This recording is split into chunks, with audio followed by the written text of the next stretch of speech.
Good afternoon. Welcome to a 1 o'clock news update. My name is Mark Masai, and we will be getting to the different angles from different countries and around the counties and around the world about the coronavirus situation.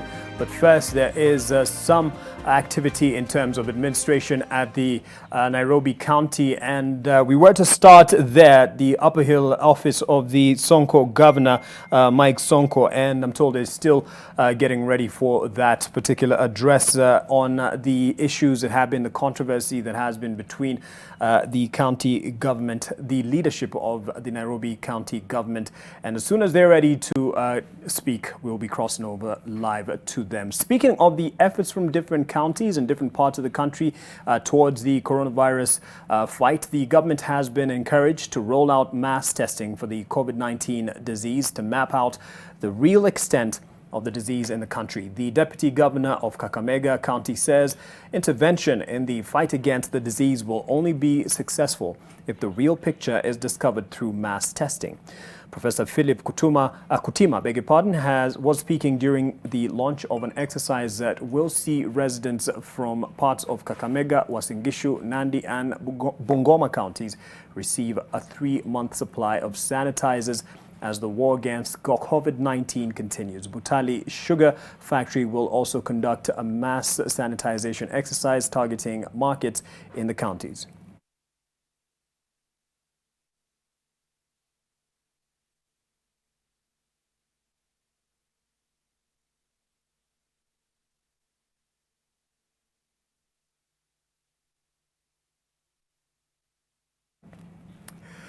Former Kenya Meat Commission Managing Commissioner Dr. Ibrahim Haji Isaac has been ordered by the courts to pay 11.5 million shillings, which he apparently fraudulently acquired in 2012.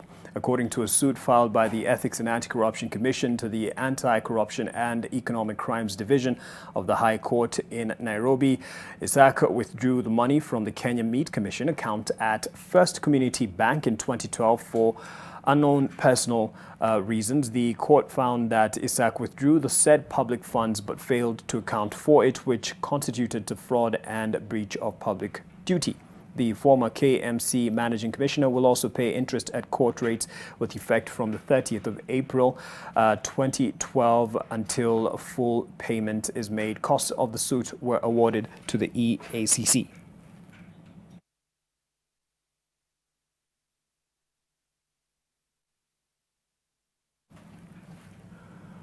Well, let's get into the latest episode of the drama in the county that is Nairobi, and the governor's Mike Mbuvi Sonko's spokesperson is now making an address. Abuse of laid-down procedures, complete disregard of the rule of law, and to a large extent it is actually coming off as an effort not only to embarrass the governor, but those who are behind it are determined to destroy the goodwill that the president and the governor demonstrated in coming up with the deed of transfer that was designed to enhance services delivery to the county government of Nairobi. Specifically, I wish to highlight a few things that need to be in the public domain for a good understanding as to why the governor feels it is necessary to terminate this deed of transfer as it is today. All of you will remember that on the 15th of March 2020, the Kenya Revenue Authority, which under the deed of transfer was appointed as the principal revenue collection agent for the county government of Nairobi, went ahead and published in the daily newspapers 2 bank accounts purportedly for purposes of revenue collection. The Kenya Revenue Authority went ahead and opened 2 bank accounts in complete disregard of the provisions of the Public Finance Management Act and also in complete disregard of the County Government Act. The law is extremely clear that only the CEC finance of a county government can provide directions in terms of the opening or the closure of bank accounts. So that was the first illegality that we noted. Over and above that, the second, 2 days later on the 17th, KRA also went ahead to publish a notice indicating that there will be processing the payroll for the Nairobi City County government. KRA is a revenue collection agent, just like any other agent that the Nairobi City County government has had even before. So these are some of the things that are coming off as illegalities that we feel eventually will bring not only challenges to the county government, but also to the president in the future. All of you also remember that on the 23rd day of March 2020, the head of civil service wrote a letter purporting to appoint chief officers for the Nairobi City County government. We all know that the procedure for the appointment of chief officers is very well laid out in the County Governments Act. And there is no position called chief officer in the national government. So these are some of the issues that have continued to emanate to demonstrate that there might have been an ulterior motive behind the development of the deed of transfer. Third, you remember that on the 4th of April 2020, the Public Service Commission put up an advertisement in the dailies purporting to transfer over 6,052 employees of the Nairobi City County government to the NMS. All of you will agree that there is a protocol that was signed between the County Public Service Board and the Public Service Commission to facilitate the transfer of the employees, especially on secondment. So our question is, why would the Public Service Commission take over the responsibility of the County Public Service Board, yet the employees are not currently assigned to the Public Service Commission? What that amounted to is an illegality that will eventually bring problems, especially to the 6,000 employees that are affected.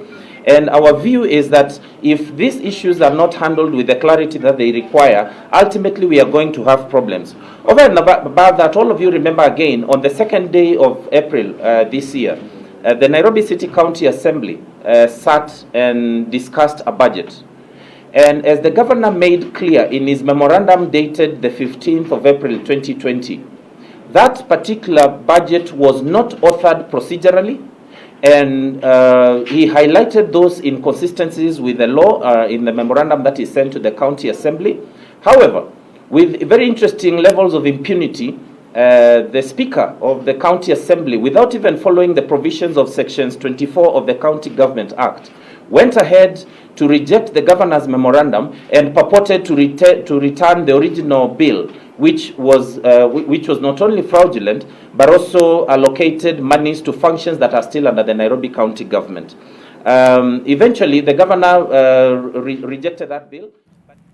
That's the governor's personal assistant, Ben Mulua, with the latest episode of the drama in the Nairobi County. We'll see what else comes of that particular story on the administration of the capital. We thought that things would be straightened out, but it seems it wasn't, clear cut. Now, 16 worshippers have been arrested by police officers who raided their church in Norkopir, a village in the outskirts of Kitengela town, Kajiado County. Police officers ambushed God Last Church, where members were worshipping, flouting government directives. Halima Gongo with the story. The worshippers dressed in white cloth had everything set for their service. Some live within the church compound to keep away nosy neighbors. 16 worshippers, including 11 males, 5 females and 3 children, were arrested. Most of the worshippers did not have face masks and didn't observe the social distancing directive. Some of the worshippers climbed the perimeter wall to evade the police. One male worshipper broke free from the police as he was being escorted to police Land Rover. According to worshippers, they had assembled to pray for one of them who was unwell. However, neighbors claim the church has been conducting services in secrecy, especially at night. Kwa tunajua sisi tutamuombea tu, tunakaa hapa. Hizi ukihesabu hizi rooms, kuna ma rooms hapa tunakaa. Na tuko tunajua tutamuombea. Sasa kuna watu 3 4 wamefanya kufika. Unajua siku yetu ya kuomba ni Saturday na huwa hatukuji. Tulikuja tu kwa ajili ya huyo msichana moja tumuombea alafu tuende. Senior police boss Kinyo Mugambi said the worshippers will be arraigned in court later in the day, adding that they'll prefer charges and request the court to direct them into a quarantine center. Halima Gongo, NTV.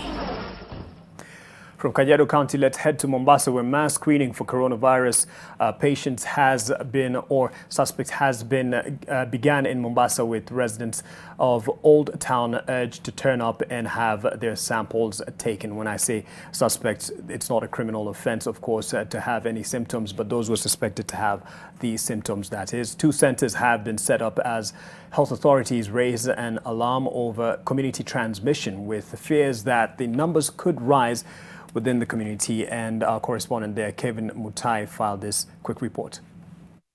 We've received around 7 clients ambao tumechukua test, na tunahamasisha watu waendelee kuja ili waweze kupimwa. Madhumuni ya kuwa hapa leo ni kwa sababu katika zile tarakimu zetu tumeona mbali na pale KPA, sasa hii infection imeanza kwenda kwa community, na hivi tunavyozungumza tuko na kama watu 15 ambao wametoka katika sehemu hii. Na ndiposa tukaamua sisi kama County Government of Mombasa tuje tufanye mapping, tuwapime hawa wote, tutest, tuone watu wako vipi, na kama kutakuwa na shida basi tuweze kulitatua haraka kabla halijaenea Mombasa nzima. More than 130 people traveling along the Nakuru-Eldoret highway have been screened for the COVID-19 disease as the Nakuru County government intensifies surveillance for the disease. Truck stopovers are a key concern for the long-haul truck drivers, and more than 3,000 truck drivers have since been screened. Testing for health workers has also begun, with 28 health workers testing negative for the coronavirus.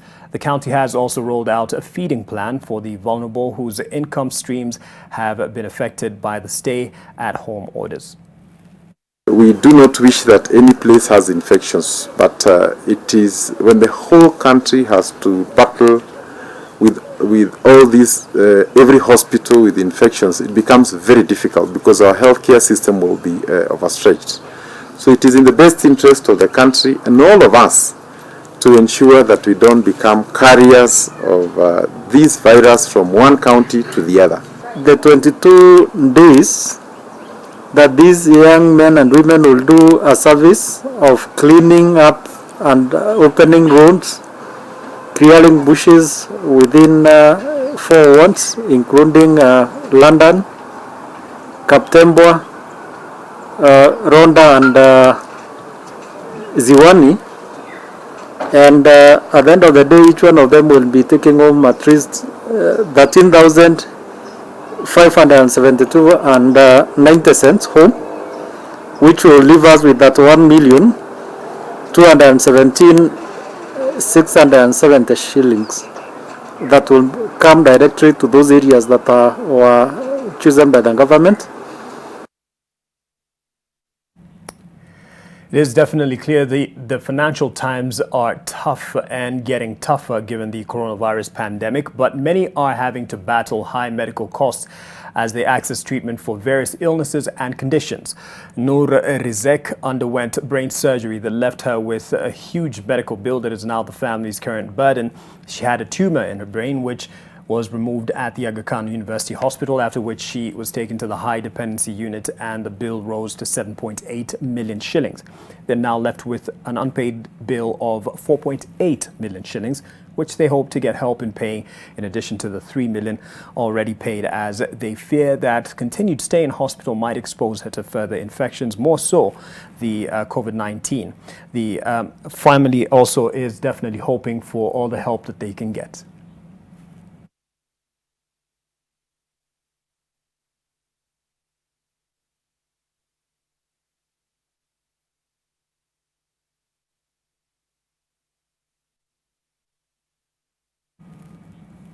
Speaking of all the help we can get in these times of the COVID-19 pandemic, in a race against time to find an overall cure to the dreaded COVID-19 virus that has swept across the globe, a significant breakthrough seems to have been made, as Anita Nkonge explains.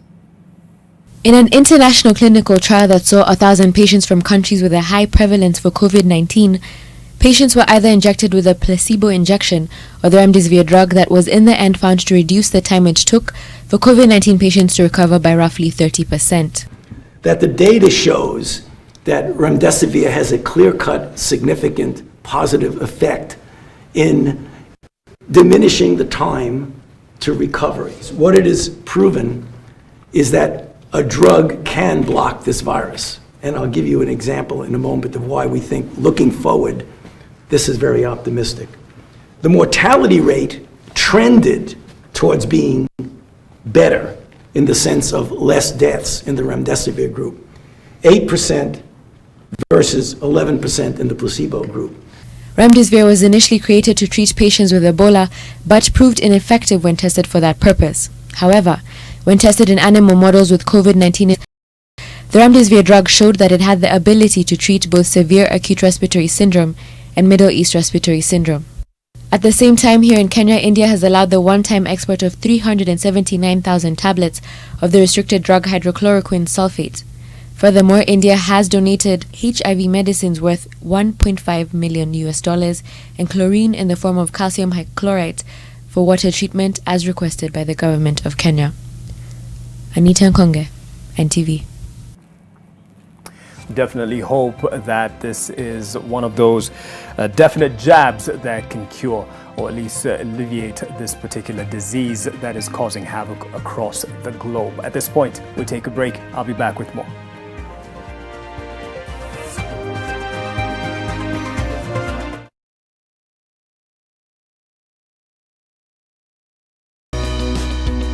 Breastfeeding ruins the shape of your breasts. This myth is false. Feeding your baby at night makes breastfeeding easier. Yes, this is true. Small breasts can't produce enough milk. This myth is false. Kiss Kids diapers. Kiss Kids, no rashes.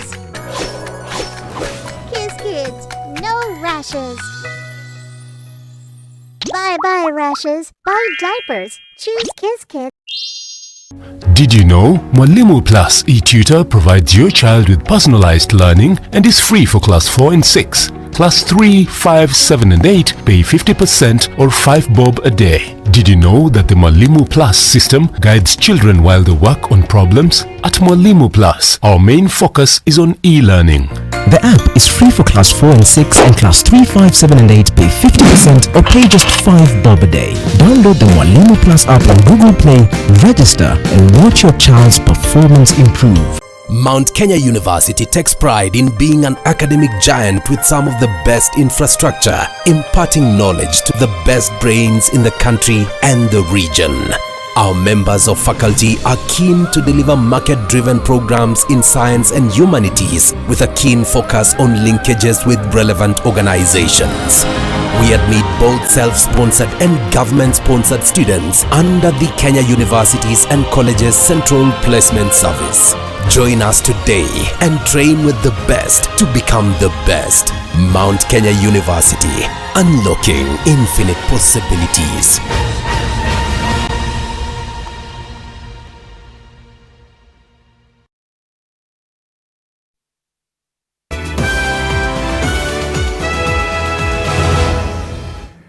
Heavy rains experienced in many parts of the country continue to wreak havoc, leading to massive destruction and heavy losses. At least the government has said so far 116 people's lives have been lost since the heavy downpour started 2 weeks ago. In Elgeyo Marakwet, roads have been rendered impassable for 4 days now as bridges have been destroyed. Ken Ruto has more. Biretwa Aro Road in Elgeyo Marakwet County has been rendered impassable after overnight of heavy rains pounding many parts of the area. 2 bridges connecting Aro and Tot have been swept away by floods, locking out transportations of goods. Hasa ile shida tumepata kutoka jana. Barabara imekatika. Tumeona mzigo yetu tumeweka huko chini yote, tumeshukisha hii mzigo karibu mara 2. Sasa na tena tinga tumetafuta ya kuvuruta sisi. Tumejaribu kuvuruta kutoka asubuhi mpaka saa hii. Na bado tunaona safari bado iko mrefu. River Kesup and Cheptarit has also flooded with vehicles ferrying mangoes stuck on either side for 4 days now. Tumeona hii barabara ikisidi hivi na tunaona maneno ya corona inaendelea, sisi tutaanza kutabika zaidi. Badala at least tungelete aina ya vyakula ikuje hii area yetu alafu watu wabaidike. Naomba nyinyi serikali kama mnanisikiliza mkuje mara hiyo muone hii shida yetu. Locals lashed out on the county government for taking time in completing bridges despite allocation of funds. Expectant mothers have been forced to deliver at their homes, putting their lives at risk in case of any emergency. Barabara sasa imekuwa shida. Haipitiki. Ukipata wamama wajawazito wanapelekwa hospitali imekuwa shida. Haya watu wenye wanatoka huko Marakwet kupeleka Maembe imekuwa shida. Barabara kabisa imeharibika. Many parts of Elgeyo Marakwet, especially Kerio Valley, have experienced floods and landslide. Recently, 18 lives were lost while 22 people are still missing. Ken Ruto, NTV. To some security concerns now in a section of the Masai community in Transmara West sub-county in Nairobi County have surrendered 9 firearms and 62 rounds of ammunition. The guns were among dozens of firearms used to perpetrate violence in the Transmara border clashes. This comes after several successful peace meetings held by area leaders. The county commissioner, Samuel Kimiti, and Nairobi governor Samuel Tunai led members of the 2 clans in a peace meeting as they were also given a new division. Each clan will have its own administration, unlike previous occasion where they shared administration boundaries. Members of the Wasingishu clan handed over 3 guns and 46 rounds of ammunition just 3 days after a similar move by members of the Syria clan. Tunai commended the communities for their move, stating that this will ensure peace prevails in the area as it is prone to inter-community conflicts.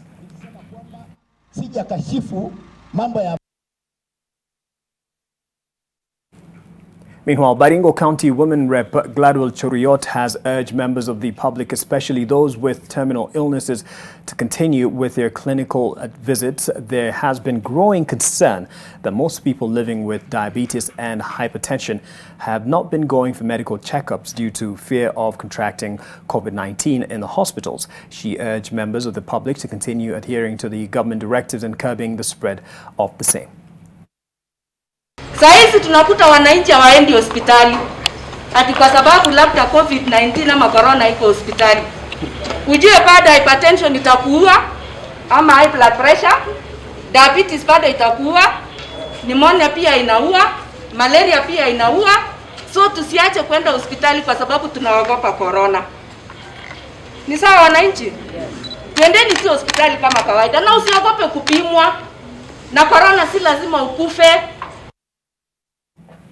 Vulnerable families and boda operators in Trans Nzoia County have undergone hand-washing technique training and received free masks and hand sanitizers, courtesy of a women's group spearheading the campaign against the spread of COVID-19. Judith Chirono filed this report. Under the umbrella of Kenya Association of Women in Tourism Trans Nzoia chapter, the women said they decided to roll out the program to boost government efforts in fighting the spread of COVID-19. We will be having a series of events. At least every week we will have one event. We will choose an event so that we can help those communities and those people who are on the high risk of contracting the disease and also low income. The initiative is also set to complement President Uhuru Kenyatta's National Hygiene Program that was launched recently to create a healthier environment in the country. The association says it will also disseminate COVID-19 related messages to residents by raising awareness on hand hygiene and social distancing through posters. Prevention is better than cure. So let's keep hii ugonjwa ikae mbali na sisi. Nilikuwa naona ni vizuri sana hii gari inapokuwa tayari anytime kukimbisha wamama kujifungua hospitalini, wale ambao wanataka kujisaidia, na pia kuna wale ambao wanagonjeka hali maututi anytime. The women added that they are planning to roll out food supply to slum areas targeting widows and street children. Judith Cherono, NTV. It's now time for sports, and definitely the true fans of sport would probably frown at the thought of me doing it. That's why I'll hand you over to Aida Waringa. She's the expert. Fantastic. Thanks a lot, Mark. And a very good afternoon to you. Well, Tennis Kenya, through its Stay at Love campaign, will donate foodstuffs for the next 3 months to those affected either directly or indirectly by the coronavirus pandemic. Now, Tennis Kenya, who have partnered with a charity organization, Team Pankaj, came up with the initiative after players from the Senior Wheelchair National and Junior Tennis Initiative programs reached out to them requesting, for food and rent assistance. The selection criteria will include players and officials who are active in Tennis Kenya programs and can show evidence of proven loss of income. The initiative begins today with distribution to 50 families in Majengo.